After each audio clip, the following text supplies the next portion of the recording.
the finance bill that seeks to bring down the prices of basic commodities for striking the bill through its first reading in the National Assembly. The bill proposes zero rating imported goods that will include maize, wheat, ordinary bread and fisheries. It also widens the tax net to raise revenues, but at the same time exempt low-income earners by increasing the non-taxable income from 15,360 shillings to 16,896 shillings. Let's take a look at what happened in Parliament briefly. This is a matter of life and death and is an urgent issue. Once we deal with the finance bill, the supplementary budget is coming tomorrow. We would like the government to address this issue very seriously and give Kenyans a long-lasting solution. Ukitaka bei ya unga ipunguzwe, nunua mahindi mingi kutoka kwa wakulima, jaza hayo mahindi kwa maduka, hakikisha kwa masoko Kenya mzima, hakikisha mahindi yamepatikana kwa bei nafuu, basi. And joining us in studio now is development economist Anzetsa Were. John Dua is an economic analyst with Cyton Investments, and of course Brian Mutie, who's a governance analyst. Thank you so much all for making time for us. I'll start with you, Anzetsa. Is it as simple as they're saying it in Parliament? How feasible is this? You know, what they're not dealing with is the structural issues that got us here in the first place. When you look at the cost of production for agricultural produce in this country, it's really quite exorbitant. And I've been talking to some farmers who are maize farmers. You know, I know people who farm maize, and they're like, well, quite frankly, the prices that are, you know, being tabled today, and the price of maize today, is the only way you can really make money. As a farmer, particularly if you're a small-scale farmer. So I think one of the problems that's going on, particularly with the cost of food products, is that we have these structural problems in our agricultural sector. One of the big problems we're having is that we're not clear what role is national and what role is county in the agriculture sector. I've been working with some county governments, and there still seems to be some ambiguity as to who does what for agriculture at county and national level. So I think as we go forward, it's very important that we iterate what the roles are for county and what they are for national, so that we can prevent this from happening. I mean, in some parts of the country, 40 to 60% of livestock was lost. In some parts, even 80%, particularly in the coast and in the northeast. So I think we can bang on about these short-term measures that will ease things in the short term, but these are really structural problems that need a long-term solution, and that's what I'm not seeing. I'm not seeing strategic thinking for a long-term solution. Okay, I will come back to so that you can go into detail with that shortly. John? Just to add to what my colleague has just said, from an economic point of view, what affects cost of living is two things: either it's income levels or the prices of goods. And what the MPs are addressing is the prices of goods, which is a short-term measure. And the prices, we all know, it's being affected by the drought that we have been witnessing for the past almost 8 months. So the only thing they need to address is this income issue, because the people who are complaining or the people who are suffering from this are people who are living on the edge. And if you don't address these kind of issues, it's a short-term measure. Yes, it will help them in the short term, but in the long run, it will still have the same issues when we are facing such a drought in the future. Brian? Absolutely, I do agree with him. Actually, you remember that we are actually smarting from the droughty situation that has been grappling with in the country. We as stakeholders actually ought to have ensured that we have mitigative measures in place, in the sense that we ought to have found ways of cushioning mwananchi from the effects of the ongoing onslaught of drought. But again, I also want to say that some of the issues perhaps that we are experiencing as citizens in terms of high cost of living, I think it is about issues to do with the policy and you know, having regulation and legislation also in place that would cushion mwananchi from this. And if you look at the Constitution, Article 43, of course, which addresses the issues of economic and social rights, it gives that leeway to mwananchi to access basic you know, provision in terms of housing and also affordable cost of living in terms of food. And if we are negating from that cost, which is actually provided by the Constitution, then as stakeholders, citizen participation included, I think we'll be missing the point here. So we have to get actually durable solutions, sustainable for that matter, to ensure that Wanjiku, Kamau and Otieno are really cushioned from these hazardous effects of drought. And that's I mean, first the proposals in Parliament that they're saying they'll zero rate now imported goods, including maize, wheat, bread and fisheries, and again widening the tax net to raise revenue, of course, but still exempt low-income earners. How do you think that's going to work out? Yes, it's short term, but do you even see that working out in the short term?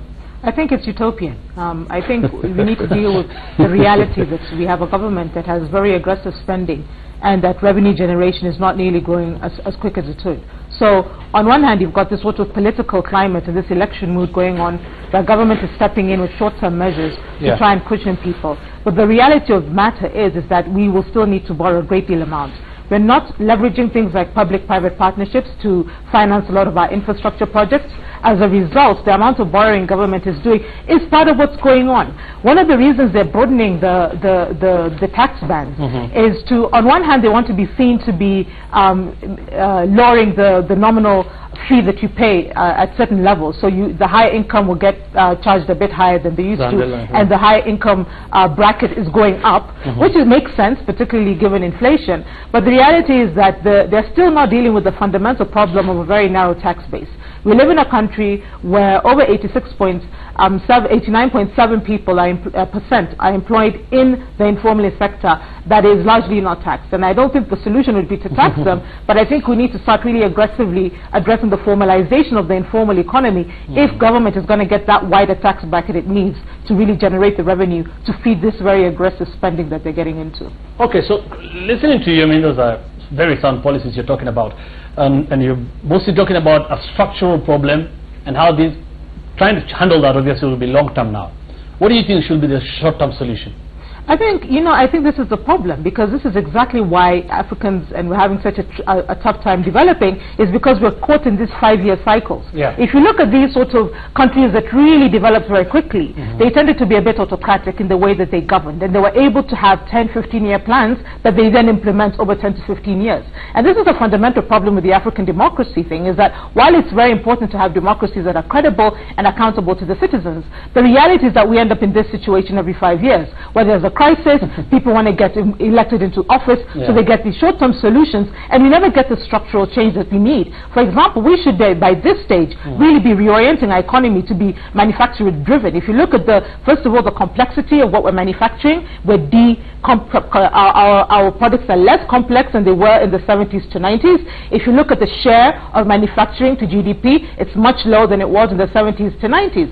So I think what we need to do is let the politicians do the politics, but if you can have some consistency in the institutional structures that are led by technocrats, then we can begin to get through these cyclical problems where every 5 years there's a crisis, there's a short-term measure, and the long-term stuff never really gets dealt with. So I think we need to start, as Kenyans, also looking at the technocracy. Who are the technical people who are leading this country? Are they doing it well? Are they competent? And can we have some sort of longevity in that sense while the politicians do their politics? But I think the problem also is that Kenyans are obsessed with politics. So we lump everything into the political equation and think that's the only way to solve things is through politics, which is, in my view, not necessarily the case. Right way. John, what do you think will work? In my opinion, I think the government, we're in an expansionary economy, and we need to spend more in terms of infrastructure, in terms of growing the economy. But the government is spending so much of its time borrowing and also taxing the common mwananchi. It's not looking for innovative ways in which to get cash. And first of all, it's not even looking for other ways in which to first sort out these structural issues before they start moving. If they're in what I like to call, they're caught in a trap, in that they have these issues facing the common mwananchi, and they also have to grow the economy to achieve their Vision 2030. So I think that the government they're trying, but they're not really going into the root cause of the problem and not digging into what is really causing these issues. Because if you are, first of all, giving incentives and also widening the tax brackets, net you're doing nothing, if you really think about it. So what the government needs to do is that look for innovative ways in which they can raise funds, and also look for ways in which they can solve these structural issues. Yes, Hussein, I think it's fundamental for us to think about local production around. And when you look at the units of production within the country, domestic units of production, and I'm talking about companies and the farmers that are actually of the honors of ensuring that they maximize or optimize in terms of production. You look at the kind of imbalance that as a country we're experiencing. Some parts of the country experiencing a lot in terms of surplus, and others actually having a lot of deficiencies in terms of food.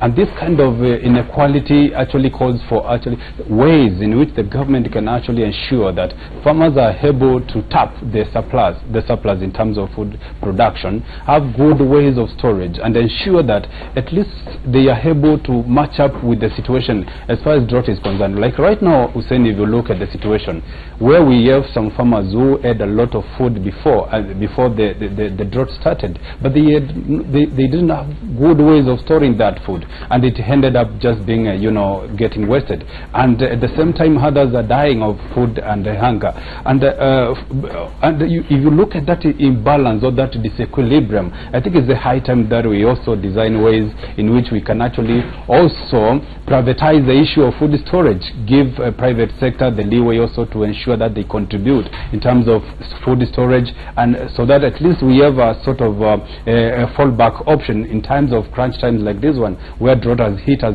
really under the belt. So with that kind of storage mechanism, we are able now to actually mitigate the issues of hunger when we have sort of deficiencies in the country in terms of food production. Okay. Also joining us right now is Wambui Mbarire, who is the CEO of the Retail Trade Association of Kenya, that is RITRAC. Thank you for making time for us, and a statement you sent to newsrooms, I think this morning, if I'm not wrong, very interesting one, saying the formal retail traders are not engaging in hoarding of essential food commodities, and implied in sections of the media that you as the intermediary between suppliers and the retail customers continue to suffer poor and acutely erratic deliveries. You talked about the issue. I mean, this is something that has been raised, whether you are also to blame for this. Why do you say this, Barire? Hussein, we act as an intermediary between the processors and manufacturers to the consumer, who is the end user. We are guided by the supply that comes from the processors or the manufacturers. We are actually limited to what they produce, to what they supply to us. If I use the example of KBL and Coke, they on average will put out their recommended retail prices. That is the situation with all manufacturers. We're guided by their pricing. We have a recommended retail price from every manufacturer. So we can only sell that which they supply to us. I know part of the challenges, especially with the UNGA, has been the government's determination to bring down the price. Bringing down the price has been a challenge, because if you talk to the millers, they'll tell you the maize they're milling was probably imported at a higher rate than the 100 shillings they're expected to.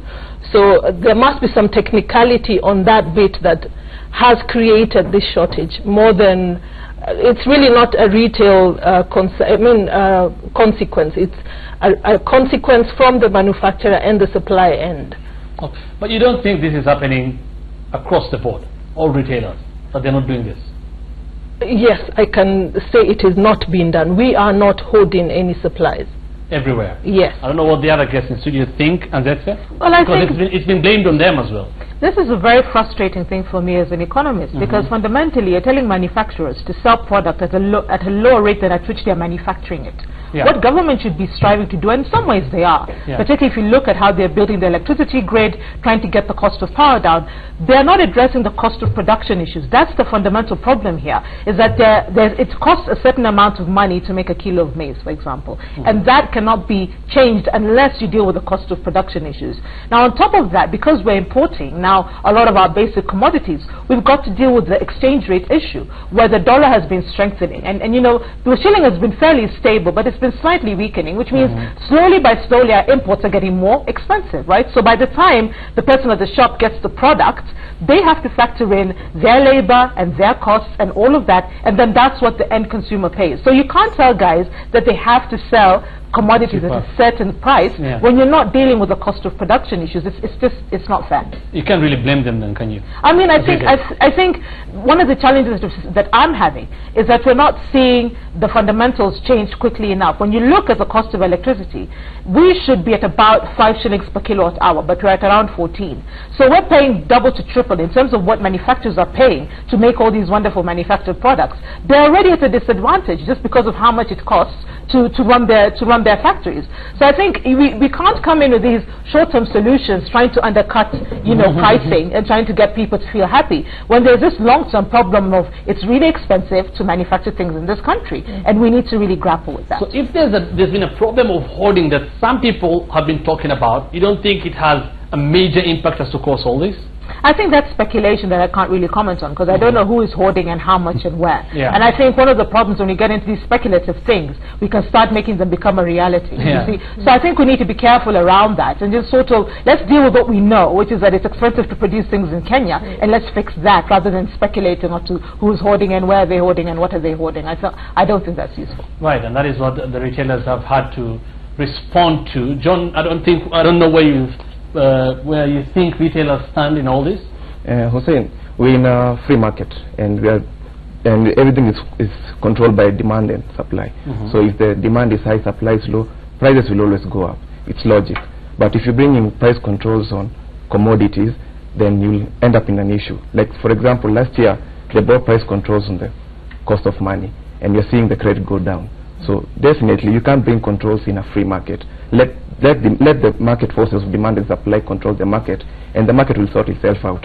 Sort out the structural issues, sort out the cost at which manufacturers are manufacturing their goods, and then you'll bring prices down naturally. But if you bring price controls on the end product while not sorting out the root issue, then there's an issue. Okay, Brian? I think as much as we want to say that we are operating within a free market economy, I also want to say that we are operating through a so-called hybrid sort of market system, where we can say that it's a sort of laissez-faire, where the government also have a sort of leeway to ensure that it also controls some of these issues in terms of ensuring that there's no monopoly in terms of production. But again delving on the issues of cost of production, I think when Jubilee government came into power, it had all these good talks about how they are going to support farmers, ensure that at least they maximize or optimize in terms of production. But again, when you talk about the issue, for instance, of electricity, I want to say that perhaps there are some natural phenomena that are out of control that sometimes might not work out properly on what they had envisioned before. For instance, when there is drought in terms of water levels going down, you expect the issue of electricity in terms of production going very low, and that actually has to do with something to do with balancing the books, and that might not actually have a ripple effect in terms of addressing the issue of supporting farmers and the cost of production. And therefore it sometimes a government might come through a platform of good promissory note, but at the end of the day fail to deliver because of some issues that perhaps are natural, so to speak. But again, the issue of tax regime in terms of addressing the same, it would be very crucial if actually the government also, as my dear Aziz actually talked about, having technocrats actually working within that realm in terms of actually working with the institutions in terms of the structures and offering that kind of credible direction in terms of how to address the issues of tax regime. Because at the end of the day, we would want to see a farmer who is satisfied, who is optimally productive, and is able to at the end of the day feed into the national grid as far as food production is concerned. Okay. Finally, as that's the government says the drought has a lot to do with this. Do you think we should have been better prepared for this drought? Absolutely. It's a cycle that comes. It's a cycle, and now certain parts of the country have floods now. So this is something we see just about every 5 years. I think one of the biggest tasks I would want government to really deal with, both county and national, is to figure out who is doing what in agriculture in the context of devolution. There is still way too much ambiguity there, and we cannot afford to. Basically what's happening is that all these issues are falling through the cracks because we don't know who's responsible, whose docket is it. We have the constitution that guides it, but when it comes to implementation, what does county government do and what does national government do? And I think over this next sort of era of devolution, we need to get those roles and responsibilities really very right, because right now nobody is being held to account for this drought. Whose fault is it? Who didn't take the measures? Why weren't they taken? Why wasn't there an alert before this happened? These are all systems that we've had in place in the past, and I think devolution is forcing us to rethink those, and I think that should be a major task, is look at agriculture and sort it out. Hussein, before you sign me out on that, just on a point of order, the issue of drought, I think I just want to touch lightly on that. And I just want to play devil's advocate here. While we are actually bashing the government on in terms of its incompetence. I've been to the ASAL regions in terms of Mandera, Wajir, Garissa the other day, and I could see a lot that the government is doing in terms of ensuring that drought is actually addressed in terms of response, measure gaps that are in place. But I also want to say that they are also working with the non-state actors, the county governments also as well. But what they are doing perhaps need to be upped a little bit to ensure that at least it addresses the whole big picture. Talk about livestock that are dying of lack of food. The government, I'm sure, from where I sit, I'm pretty aware that they have initiated some measures to ensure that farmers do not wait for their livestock to die, so that although we know the dynamics in the ASAL regions where farmers do not want to let it go, they would want to see their cattle dying, but there is a situation where the government is also sensitizing the wananchi or the farmers to ensure that once they see there is the onset of drought, at least they are able now to start selling their livestock before they die. And therefore those measures that are going on from the government, to me they need just to be upped a little bit to ensure that they are done within a time when the livestock and the livelihoods are not being affected, you say. Okay. Wambui, I don't know, what do you think the government can do, especially for the retailers, in terms of support? What do you think is lacking? Hussein, in the economic pillar of Vision 2030, retail and wholesale is actually one of the economic pillars. And if you think back, there's been concentration on infrastructure, on the manufacturing sector, on the BPOs, on ICT. But trade and wholesale, trade generally has been ignored. So one of the things I think the government should do is take up the role of growing the sector. The sector's been let to run on its own, and that has created challenges. And as Wera says, one of the things I feel that need to be done, we need to get out of this political cycle and actually have the technocrats stay longer than the 5 years that they're tied to the political government of the day, so that they're able to put in systems that will avoid this 5-year cycle, that will ensure 5 that years is not enough. Definitely not enough. It's nowhere near enough to grow a government. I keep saying democracy is excellent, but too much democracy, courtesy of our beautiful constitution, is that Ethiopia is catching up with us, because we then have the opportunity to run to court with anything, whether it's a good thing or a bad thing.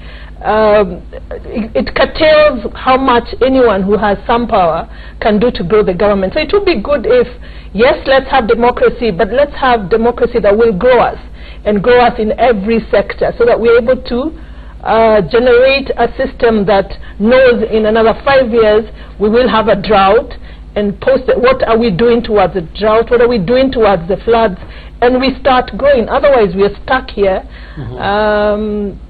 for the next 10 years, I guess. Same thing. As I say, I see you're agreeing with her. You don't think 5 years are enough?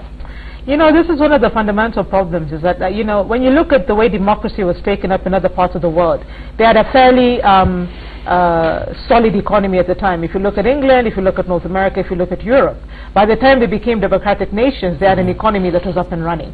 Now what's happened in Africa is that we're having a very young economy juxtaposed with a very young democracy, and that becomes very problematic, because then the two begin to affect each other a lot. What's going on in the political system affects the economy. What's going on in the economy affects what's going on in politics. Whereas if you look at North America and Europe, the economy is running. Whether it's Theresa May in power or whoever, there are shocks that happen to the economy, but they're not necessarily linked to politics and political issues.